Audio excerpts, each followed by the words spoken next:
হৰ হৰ মহাদেৱ মহাদেৱৰ ভক্তৰ ফটো যদি মহাদেৱৰ মন্দিৰৰ আগত নাথাকে কেনেকুৱা হ'ব হয়নে বন্ধুসকল। তো নমস্কাৰ বন্ধুসকল, সকলোকে মোৰ আন এটা মিনি ব্লগ লৈ স্বাগতম জনাইছোঁ। আজি যিহেতু শাওণ মাহৰ প্ৰথমটো সপ্তাহৰ প্ৰথমটো সোমবাৰ আৰু প্ৰথমটো বলবম, সেয়েহে মোৰ ফালৰ পৰা আপোনালোকক সকলোকে বলবমৰ বহুত বহুত শুভকামনা জনাইছোঁ। আৰু আজি উপস্থিত আছোঁ মই কালটোক লগত লৈ আহি গ'লোঁ আমাৰ বঙাইগাঁও জিলাৰ আই নদীৰ শিৱ মন্দিৰলৈ। আৰু কালটোৰ আজি দুবছৰৰ আগৰ পৰাই কালটোৰ হেঁপাহ আছিল যে আই নদী মন্দিৰত যাওঁ এটা সোমবাৰ, কিন্তু যোৱা বছৰ কিবাকৈ মিলাব নোৱাৰিলোঁ। আজি মানে প্ৰথমটো সপ্তাহৰ প্ৰথমটো সোমবাৰে কালটোক লগত লৈ আহি গ'লোঁ। আৰু কালটোই গমেই নাপায় মই যে তাক আই নদীলৈ আনি আছোঁ। কিন্তু কালটোক কৈছিলোঁ যে সোনকালে আহিবি, কালটো অকণমান লেট কৰিলে, তাৰ কাৰণে কালটোক মই খঙতে গালি দিছোঁ।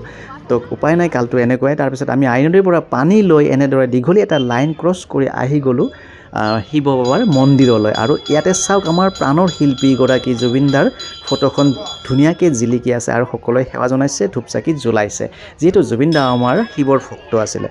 তো বন্ধুসকল, এনেদৰে থাকোঁতে আহি পালোঁ শিৱ বাবাৰ মেইন মন্দিৰ ভাগলৈ। আৰু মন্দিৰ ভাগত আহি পেলাই এয়া হৈছে শিৱ বাবাৰ শিৱলিংগটো। আৰু ইয়াতে আমি পানী ঢালিলোঁ, ফুল বেলপাত দিলোঁ আৰু বাবাৰ আশীৰ্বাদ ল'লোঁ। আৰু মোৰ লগতে যাতে বাবাই সকলোৰে মনোকামনা পূৰণ কৰি দিয়ে তাৰো কামনা কৰিলোঁ, আৰু জুবিনদাই যাতে ন্যায় পায় তাৰো কামনা কৰিলোঁ। তো বন্ধুসকল, এনেদৰে পানী ঢালি পেলাই বাবাক সেৱা জনাই ওলাই আহিলোঁ। আৰু ওলাই আহি বহুত বেছি ভোক লাগিছিলে, যিহেতু একেবাৰে ৰাতিপুৱাতে আহিছিলোঁ আৰু আহি পেলাই একো খোৱা নাছিলোঁ। আৰু খোৱা নাই যে বাবাক সেৱা জনোৱাৰ পাছতহে, বাবাক পানী ঢলাৰ পাছতহে এনেদৰে বাইদেউজনীয়ে গৰম গৰম টেকলি পিঠা আৰু চাহ বনাই আছিলে। গতিকে আমি দুয়ো খাই দিলোঁ। আৰু এনেদৰে খাই পেলাই দেখিলোঁ যে এই দোকানবিলাকত, ইয়াতে যিবিলাক দোকান আছে বন্ধুসকল, আপোনালোকে যদি ইয়াতে কোনোবা আহিব খোজে আৰু 4টা সপ্তাহ আছে, ফুল বেলপাত আপোনালোকে ঘৰত যোগাৰ কৰি নানিলেও হ'ব। ইয়াতে আহিলে অকণমান পইচা দিলে মানে সকলোখিনি পাই যাব। আৰু পানী ঢলাৰ কাৰণে ৰেডি হৈ আহিলে হ'ল, খালি বাকী গোটেই পাই যাব ইয়াতে।